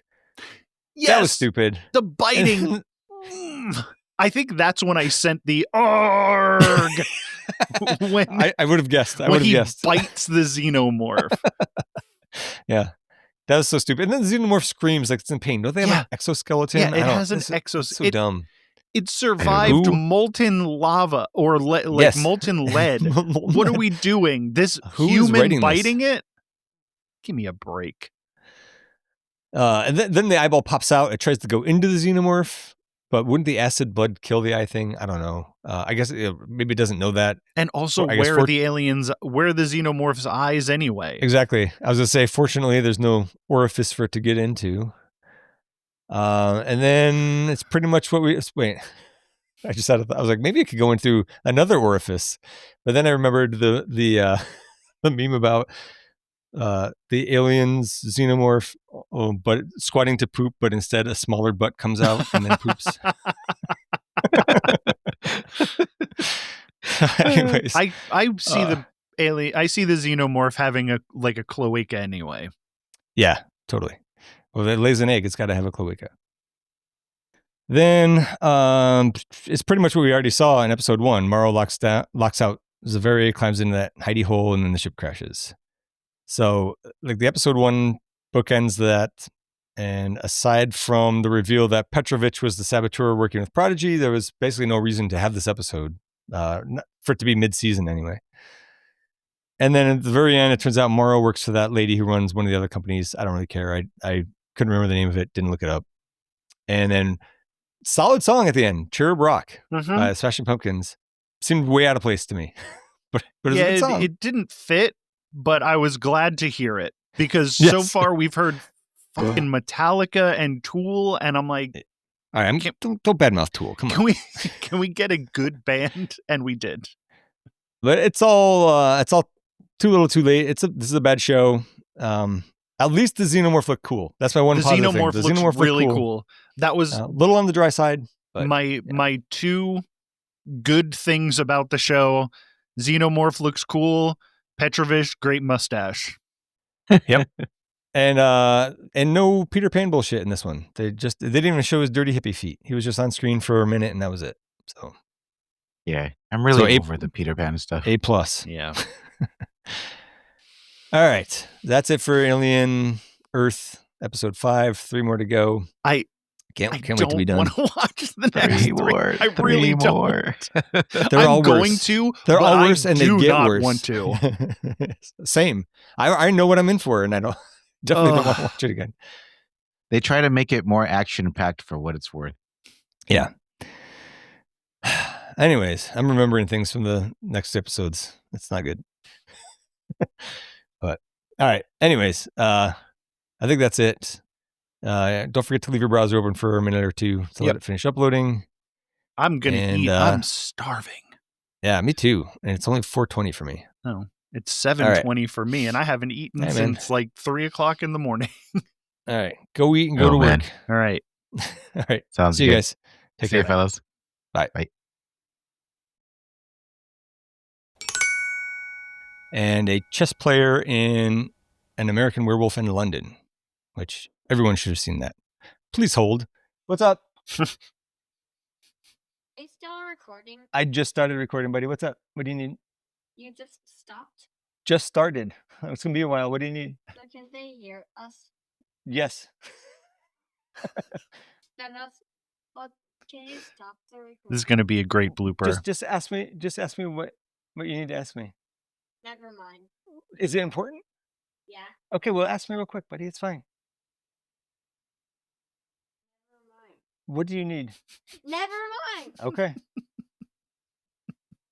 Ask your brother to help. No, I need your permission.